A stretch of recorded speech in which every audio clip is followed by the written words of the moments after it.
Allez, bonjour à tous, lundi 4 août, j'espère que vous allez bien. Bitcoin à 114 800 $, Ethereum 3 550 $.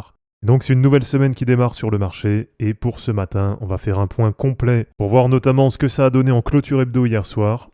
Et bien sûr, on va voir les niveaux à suivre pour bien préparer cette nouvelle semaine. Allez, comme d'habitude, avant de commencer cette vidéo, si c'est pas encore fait, pensez à vous abonner, pensez à liker et à commenter cette vidéo pour soutenir la chaîne. Et pour ceux qui veulent vraiment tout exploser sur cette fin d'année 2025, pour ça, vous avez juste à cliquer sur le lien Linktree en description et à rejoindre les différents groupes qui vont vous aider à bien booster vos gains cette année.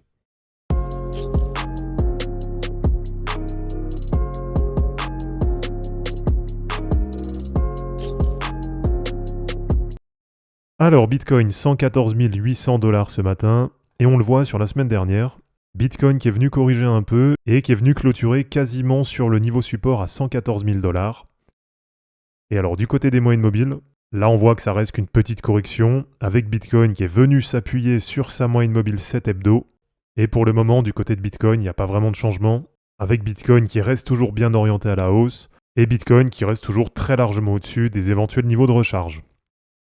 Alors pour ceux qui m'ont reposé la question, bon là perso j'ai pas prévu de recharger sur Bitcoin. Voilà, je considère que là, pour les prochains mois, on arrive plus dans des périodes de vente que dans des périodes d'accumulation. Mais en tout cas, pour vous redonner la stratégie, voilà, perso, j'applique toujours la même. Donc les niveaux vraiment qui vont m'intéresser, ça va être les replis sur la moyenne mobile 50 en hebdo. Donc là, par exemple, dernièrement, il y avait eu le repli vers août-septembre 2024. Donc à ce moment-là, vers 50 000 $, qui était pour moi un repli intéressant. Et puis là, dernièrement, je vous l'avais repartagé, le repli vers début avril, où là aussi, on avait le prix de Bitcoin qui était revenu sur la moyenne mobile 50 hebdo, et à ce moment-là, ça faisait un repli vers 75 000 $. Alors, du côté des news, là sur Bitcoin, il y a des infos plutôt sympas ce matin, avec déjà le hash-rate qui a battu un record historique. Et alors là, c'est pas forcément visible, mais vraiment sur les derniers jours, il y a eu une très très grosse hausse au niveau du hash-rate, avec donc au total la difficulté de minage sur Bitcoin qui a atteint un nouveau record à 127,6 trillions cette semaine. Et alors là, sur la fin de semaine, attendez-vous à ce que ça baisse au niveau du hash-rate, puisque visiblement, le 9 août, il y a un ajustement qui est prévu et qui devrait faire baisser la difficulté d'à peu près 3%. Et alors, l'autre news que j'ai trouvé super intéressante sur Bitcoin, eh bien, c'est qu'apparemment, on a les holders à court terme qui déchargent massivement leur position. Et alors, c'est vrai que quand on prend le graphe de la supply qui est détenu par les holders à court terme et le graphe de la supply qui est détenu par les holders à long terme, eh bien là, clairement, on voit une vraie différence entre les deux. Et là, en fait, quand on prend l'historique, c'est complètement l'inverse de ce qui est fait d'habitude.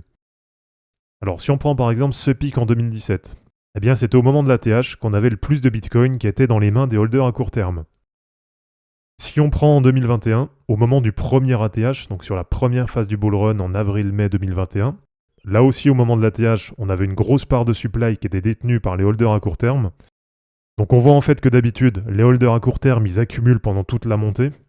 Et on voit que jusqu'en mars-avril 2024, donc jusqu'à ce que Bitcoin fasse son ATH à 74 000 $, eh bien là c'est pareil, on avait les short-term holders qui accumulaient pendant toute la montée. Et alors là ce qui est différent, eh bien c'est que cette fois, on voit que depuis début avril, donc en fait depuis que Bitcoin est revenu sur la moyenne mobile 50 hebdo, donc depuis la correction vers 75 000 $, eh bien on voit que depuis ce moment-là, qui était en fait un bottom, il n'y a pas de réaccumulation de la part des holders à court terme, et au contraire, on voit même qu'il y a de la vente de position. Donc là, comment interpréter ça ? Perso, moi j'ai bien l'impression qu'il y a beaucoup de monde qui s'était fait piéger là pendant cette correction. Et ça, je l'avais bien vu au niveau des réactions. Quand là, une nouvelle fois, j'avais dit que pour moi, c'était une bonne opportunité. Et que tant que ce niveau il tenait en support, eh bien on était dans la même configuration qu'en août-septembre 2024. Et c'est vrai qu'à ce moment-là, j'ai quand même l'impression qu'il y a pas mal de monde qui a pris peur, qui a pensé que là, c'était la fin du cycle, et qui a préféré vendre ses positions, de peur que ça parte beaucoup plus bas. Et finalement, comme le marché est reparti à la hausse, vous me direz ce que vous en pensez, mais là j'ai l'impression qu'il y a pas mal de monde qui s'est fait piéger ici dans cette correction. Donc voilà, dites-moi un peu ce que vous en pensez. En tout cas, c'est vrai que quand on prend à l'inverse le graphique de la supply qui est détenu par les holders à long terme, où on voit que d'habitude les holders à long terme ça décharge pendant la montée et ça réaccumule pendant la descente. Et alors là, on voit que c'est tout l'inverse, avec finalement le point bas de supply détenu par les holders à long terme, qui s'est fait en même temps que le bottom du prix. Et on voit qu'après, jusqu'à quasiment début juillet, donc même avec un Bitcoin à plus de 100 000 $, eh bien on voit que pendant toute cette période, il y a eu beaucoup de réaccumulation de la part des holders à long terme. Donc voilà, dites-moi un peu ce que vous en pensez.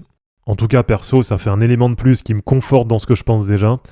Et je pense toujours que là, pour la fin d'année, on a vraiment de quoi être optimiste sur le marché. Et pour ma prochaine zone de TP sur Bitcoin, je vise toujours cette zone entre 120 000 $ et 130 000 $. Et pour la TH, j'ai toujours le même objectif de voir Bitcoin à 175 000 $ sur le cycle. Et allez, pour terminer, on va faire un point sur quelques charts d'altcoin, avec déjà TAO qui est revenu sur sa moyenne mobile 20 hebdo. Et on voit que du côté de TAO, là ça fait depuis le mois d'avril que ça reste un peu bloqué dans les mêmes niveaux, et que ça a du mal à passer la résistance à 430 $. Donc pour l'instant sur TAO, on voit que ça reste bloqué, avec pas mal de moyennes mobiles qui sont dans les mêmes niveaux.